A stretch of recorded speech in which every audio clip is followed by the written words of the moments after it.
15 વર્ષથી પાલેજમાં જૂના અને જાણીતા computer, laptop, CCTV camera service, printer repairing તેમજ નવા અને જૂના કોમ્પ્યુટર લે-વેચ કરનાર. એડમિશન ફોર્મ તેમજ તમામ સરકારી ફોર્મ ઓનલાઈન ભરી આપવામાં આવશે. અંકલેશ્વરના ગડખોલ વિસ્તારમાં ટ્રિપલ અકસ્માત સર્જાયો. સ્કૂટી ચાલક ગંભીર રીતે ઘાયલ થતાં સારવાર અર્થે હોસ્પિટલ ખસેડાયો. અંકલેશ્વરના ગડખોલ વિસ્તારમાં બેંક ઓફ બરોડા નજીક એક ટ્રિપલ અકસ્માત સર્જાયો હતો. પ્રાપ્ત માહિતી અનુસાર ઝડપથી આવી રહેલી કારના કારણે અકસ્માત સર્જાયો હતો. સર્જાયેલા અકસ્માતમાં સ્કૂટી ચાલકને ગંભીર ઇજાઓ પહોંચી હોવાથી તેઓને તાત્કાલિક સારવાર માટે નજીકની હોસ્પિટલ ખાતે ખસેડવામાં આવ્યા હતા. સ્થાનિક લોકોના જણાવ્યા મુજબ કાર વધુ ઝડપે દોડી આવી હતી, જેના કારણે 3 વાહનો વચ્ચે અકસ્માત સર્જાયો હતો.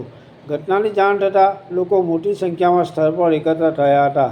પાલેજ ટાઈમ્સ, ભરૂચ.